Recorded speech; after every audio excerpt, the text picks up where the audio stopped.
Everyone, this is Kenny Kong with Marathon Money, and I'm glad to be back because this is one of those companies that I have on here who I know they're going to keep coming back on here, but this is one of those funds that are not only following the times, but they're also leading the pack. They're here before Wall Street, and that's the reason why I like them. So I want him to introduce himself, introduce his company, and then I got the questions you all gave me to ask him. So let's get it going. Hey, Kenny. Great to be on your show. Thank you for the opportunity. My name is Dr. Naj Kidwai. I am a tech entrepreneur. I've taken 4 companies public and most recently C1 Fund in August, which is a closed-ended fund, which basically allows institutional and retail investors to get exposure to the leading digital asset companies today. So companies like Ripple, companies like Figment, Chain Analysis, and many, many others, in a structure that requires no minimums. Anybody with a brokerage account can access us with the ticker CFND and get exposure to the top 30 companies around the world in the digital asset space. So, when you started this, most of that you're buying in right now is like late stage. You're not taking really chances on early stages or mid stages. So what are your criterias that you're picking these companies out of, like plethora of companies? What's making you pick them? What are you seeing? So great question, Kenny. We typically target companies that are unicorns in the digital asset space, companies that have done a successful Series C and above, companies that are regulated and licensed in the jurisdictions that they operate in. No tokens, no cryptocurrencies. We invest in straightforward equity. These companies tend to be profitable or very near profitability, and we tend to invest in infrastructure, so banks, wallets, custodian exchanges, security companies, and we're investing in companies all around the world. So with that in mind, I'm thinking, like, as you talk, and I'm thinking about, okay, so are these late stage scalable? Is that something you're seeing, like, okay, they still have another 100% run or something, and then you can capitalize on that and make it better? Yeah, so Kenny, we are typically buying these stakes in the secondary market. So they typically come to us at a discount. So because we have a permanent pool of capital, when we are acquiring these stakes, we typically acquire from the founders, from existing investors that are seeking liquidity. And that typically comes at a discount, which could be anywhere from sort of 10 to 50% on their last primary funding round.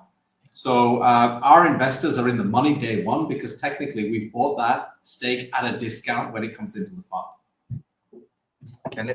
And then when you buy them at a discount, how long are you? Is this like a 5-10 year hold? Are you waiting for like a certain percentage before you like sell it off, or is this like a long-term hold, like a Warren Buffett type fund? So Kenny, another great question. We're typically looking, when we're making that investment, with a 1 to 3 year hold. So typically we're looking for liquidity on that investment, either through an M&A activity or an IPO.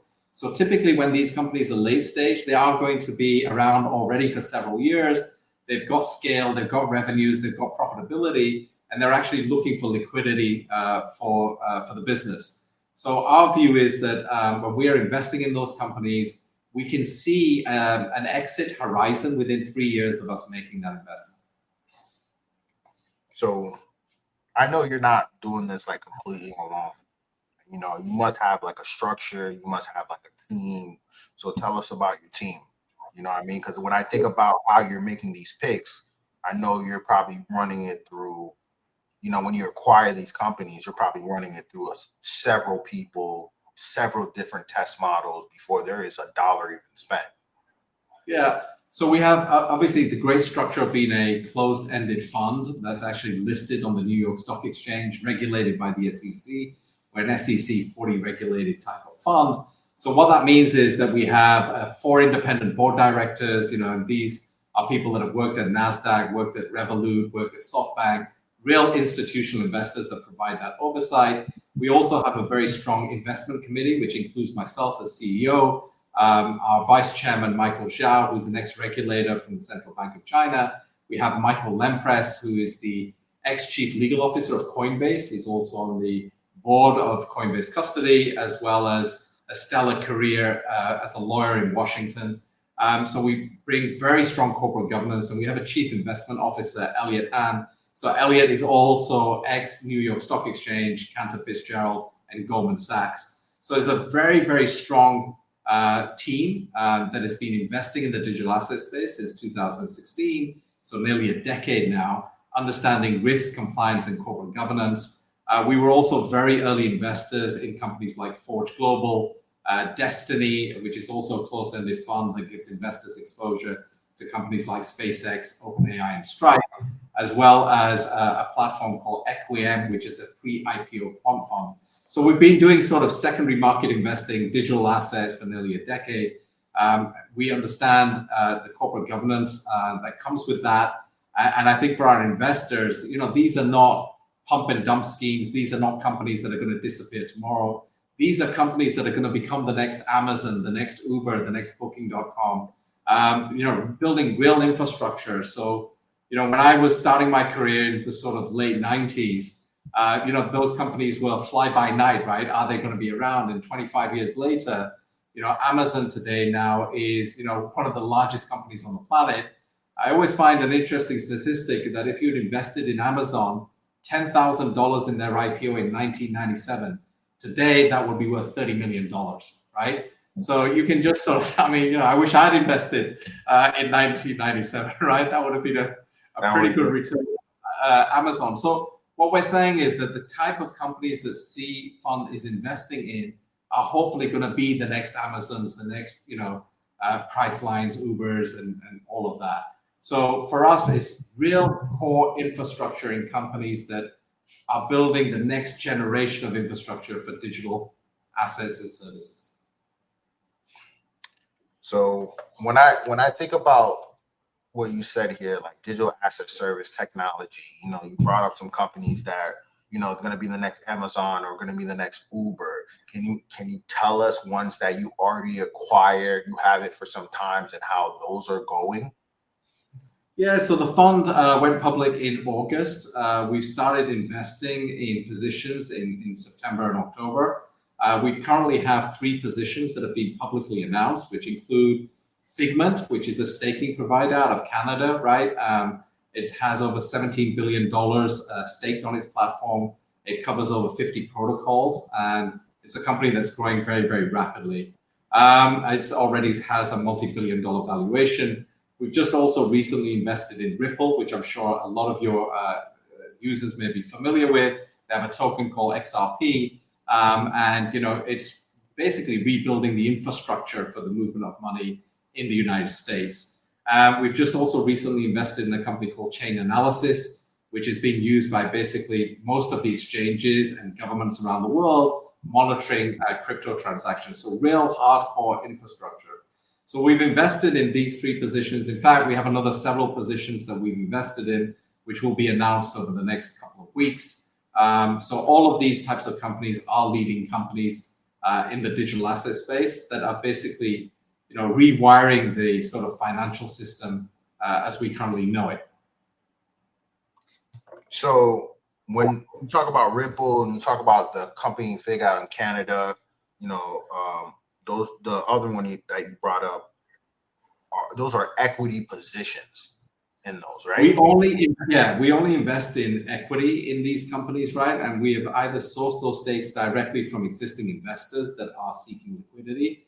We typically acquire those stakes at a discount to the last primary funding round that those companies have raised at. So, all of those types of companies and many others that will be coming into the portfolio are companies that already have unicorn status, are growing rapidly, are profitable, are on the path to profitability, and where we as the fund see them having some sort of liquidity within 3 years. And even if that liquidity doesn't come in the public markets, we can always sell our position in the secondary market.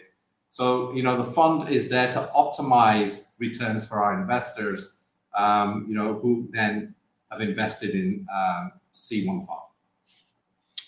So I like that you're buying at a discount, and that's always going to be a major criteria for us. Because me, as like when if I'm looking to invest, that if that's your major criteria, to always get something at a discount. So there is a upside you're always seeing, because if you're, so for example, if something's worth $1, but you're getting at what, 40% discount, 30%, is that Yeah. certain level of criteria you're looking at? Because I seem like Look, that getting something at a discount means it's like a big portion of when you look at a company. Look, I think one is, when you're looking at a discount, because we have a permanent pool of capital, we can be aggressive in our liquidity ask, right? So if for example, Kenny has a stake in, let's say, Ripple, and I basically say, hey, I want to buy a few $1 million of Ripple, and Kenny says, well, the valuation is 30 billion, and I say, well, Kenny, I think there should be a 30% discount on that. I can give you the money this week. You might be interested in taking that, right? Because it can be completed in a very timely manner. So, every situation is different. Every company is different. I think the one advantage we have as a team is because we know a lot of these founders personally. We know a lot of these companies. We understand their product strategy, roadmap. Actually, I did the world's first crypto-focused SPAC, which we listed on NASDAQ in December 2021, where we raised $230 million. But under the previous SEC regime, obviously under Gary Gensler and then the Biden administration, there was a lot of anti-crypto sentiment. While under Trump, that has gone 360, right? So now you've got a very proactive digital asset administration under Trump and the SEC that are actually providing real clear rules in how to operate in this market. So what that's basically done is, given visibility to this space, and made it much more attractive for people to invest in, not get debanked, not get into trouble, but basically build real businesses with real revenues. And I think the current administration is doing a good job on providing the right frameworks to make that happen. So when I think about your business and I think about the fund, is blockchain, AI. Am I correct that you're buying AI companies? Not with this fund. So this is purely focused on blockchain services and technologies. Yeah. Purely focused on blockchain services and technology. You're not. This fund is not going to move away from that. No. So where do you think blockchain is in the scale of adoption right now? So I think, look, we're still very, very early, right? So if you think about just Bitcoin adoption today is about 3%, right, globally. So still very, very early. It's sort of like 1996 when the internet started, right? So I think, the adoption continues to grow. You've now got the sort of spot Bitcoin ETFs that have been driven by BlackRock and Fidelity, which have now had over $150 billion of inflows in the last 18 months. The most successful ETFs in history, right? Which have been driven by exposure to blockchain, Bitcoin, and digital assets and services. So I think we're still very nascent in adoption, and that's the great growth opportunity for investors. I think now you're starting to hear even people like Goldman Sachs, Morgan Stanley, JP Morgan, they're all institutions that were sort of a little bit nervous around the digital asset space, now advocating. Even Morgan Stanley, I think about a week ago, said that their wealth management clients should look at allocating anywhere up to 2 to 4% of their net worth into the digital asset space. So when you've got people like Morgan Stanley and other large Wall Street institutions saying you should get exposure to this space, what that is showing is that Wall Street is well and truly here. They're behind this, and we are only going to see adoption continue to grow. I always like to describe, in the US, I think there's about 50, 60 million people that have a crypto wallet, a population of 300 million. So we're about 20% penetration in the United States. There is still a huge opportunity for that to grow, right? So what you're going to find is, digital assets is going to become just like Wi-Fi and Bluetooth. It's going to become embedded in the way that we transact, in the way that we consume. I'm sure you've heard Larry Fink talk about tokenization, who's the sort of founder of BlackRock. Everything is ripe for disruption. Everything is ripe for tokenization and fractional ownership. And everything is ripe for being on-chain. So we're very excited. And I think, when you look at the broader market, platforms like C1 Fund that can provide a structure that gives you exposure to the next category defining companies that are privately held, but with the safeguards, liquidity, regulation, scale of the public markets.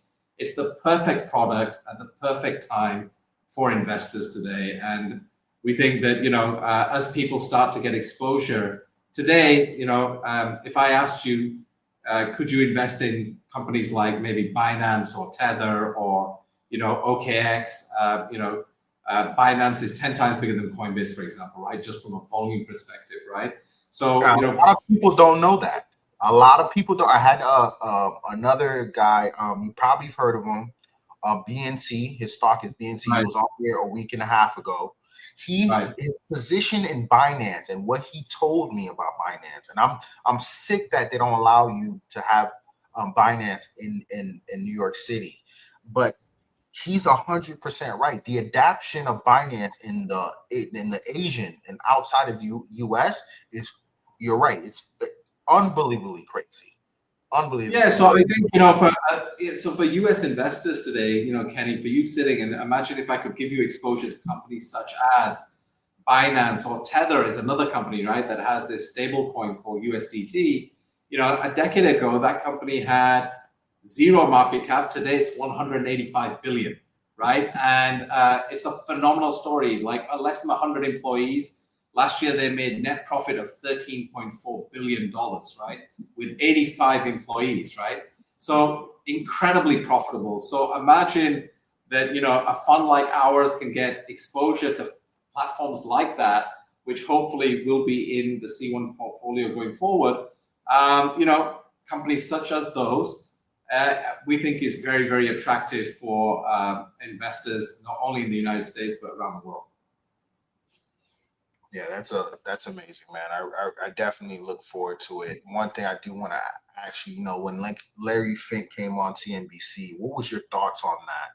Because I know the tokenization of funds, is that something that you're going to lean towards too? Is that a part of your vision for CF?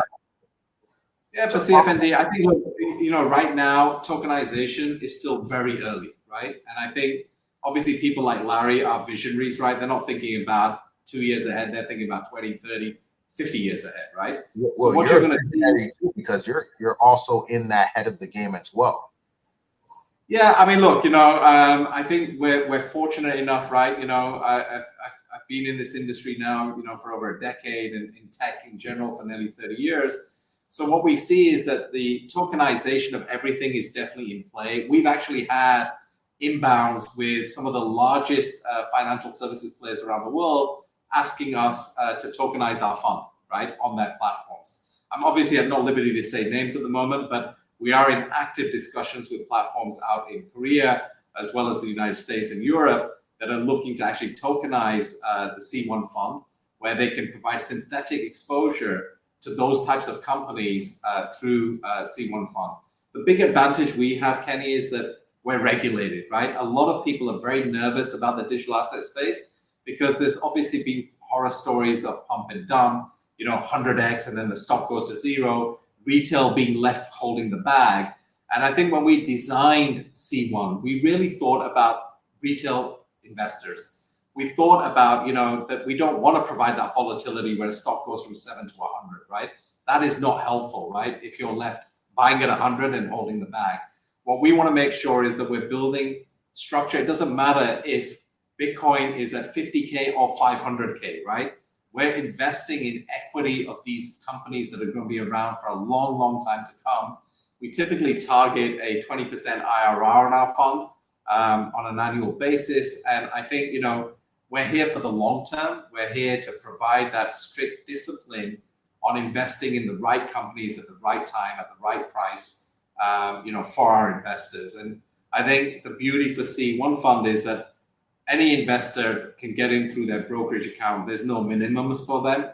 And ultimately, to get exposure to companies like the companies we've talked about today, they're never going to be able to do that on their own, right?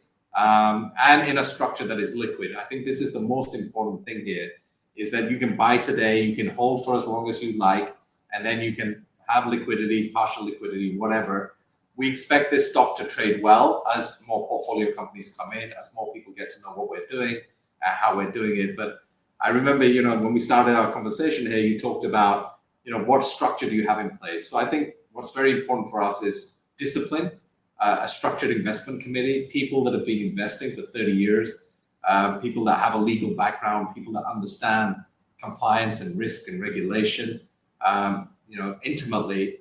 I think this is all value add to potential investors investing in C1 fund. Man, I'm definitely excited. I know you said you have a few things coming up for the end of the year. I know you can't talk much, but what does the end of the year and the first 2 quarters of 2026? You don't have to mess with guidance, but just give the investors what's to come. What's in the pipeline? What's in the plan? The best is to come, right? So I think we're uber excited. I mean, look, this was 4 years in the making, right? To get this structure approved by the SEC, to get public, to be now in the market. So there was a lot of, let's say, technical work that had to be done before we went public. And this was the first time this was done by an IPO, right? So we've had other platforms that have done closed-ended funds, but this was the first time in the digital asset space this was done by an IPO. And again, this was partly designed that it would allow institutional investors to provide institutional research, right? So analyst research will be covered on C1 Fund. We were actually taken public by Benchmark Company, but also we had SoFi as a co-manager on the deal, China Renaissance out of Asia, and Tiger Securities in the US. So we're also hoping that we will be getting institutional coverage based on the portfolio company as that continues to build. Some of the names that we talked about, we hope to have in the fund within the next sort of 6 months. And we're actively pursuing growth opportunities for investors, not only in the United States, but also in Europe and Asia. And there'll be many examples where US capital market investors and retail will not be familiar with some of the companies that are really killing it in the European and Asian markets, right? So you've got a bank, for example, called Sygnum Bank in Singapore. Some people may remember Silvergate Bank and Signature Bank, which were crypto-focused banks in the US. This is a bank in Asia, regulated in Switzerland, that's growing very, very rapidly. And then you have companies like Animoca Brands, right, out of Hong Kong, that are doing a lot of stuff around the sort of digital asset space, right, content creation and tokens. So there are many, many other companies around the world where there are growth opportunities that we can provide investors exposure to. So not just US, but also, I sit in Dubai for a good chunk of my time. And, we see a lot of growth opportunities, not only in the Middle East region, but we've just seen Coinbase invest in CoinDCX in India, which is the leading exchange there at $2.45 billion valuation. So you're now starting to see large US players also come out, right? And I think the other thing that we've started to see, particularly this year, is some of the IPOs that have actually happened, right? So we've obviously had eToro go public, we have Circle go public, we've had Bullish go public, we've had Gemini go public. And then next year, you're likely to see companies like BitGo and Kraken and many, many others coming down the pipe. So, these companies... Will we be seeing C1 Fund in one of those lists as a big equity partners and when some of these go public? Yeah, I mean, look, we're actively in discussions with a number of players, right, that are obviously, I'm not allowed to name names, but, we don't need names. We just need to know you're working. That's it. We just we're looking at all the credible candidates. I think one of the nice things about C1 is that we're only motivated to invest in the best of the best. So, the goal here is to build a portfolio of up to 30 of the leading companies in the digital asset space, right? So it's a bit like having an index or an S&P of, digital assets, right? Where it's the best of the best. And, from our perspective, our experience allows us to access those companies because we have direct relationships with the founders, as well as the existing investors. And they also like the fact that a lot of those companies, particularly sitting outside of the US, don't have exposure to the US capital markets. So these are companies that are now thinking about maybe going public in the next 2 to 3 years. And, not that I know, but companies like OKX, for example, right, that has intentions to probably go public in the next couple of years, right, in the US. So having visibility, if C1 was involved in a platform like that, could be helpful, right? So what we see is, as a fund, not only do we want to be helpful to our portfolio companies by helping them amplify their story in the US capital markets and give them exposure in the US capital markets, but we can also provide liquidity to their teams, their founders, and to their existing investors because of our permanent pool of capital. Man, I love it. I love everything about this. I can't wait. This this is the end, guys. I appreciate you coming on, Doc. Looking forward to the future. I'm looking forward to what you have planned, what is to come out. Anything else you would like to say to the retail investors that you think they need to know about the company?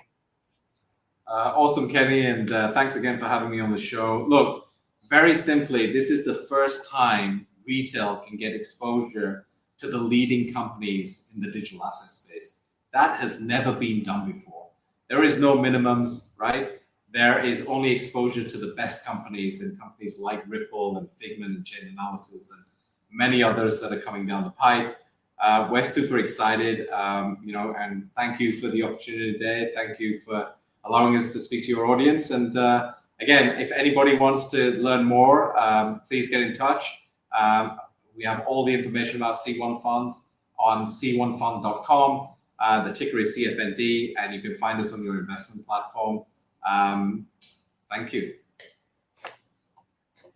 Everyone, peace.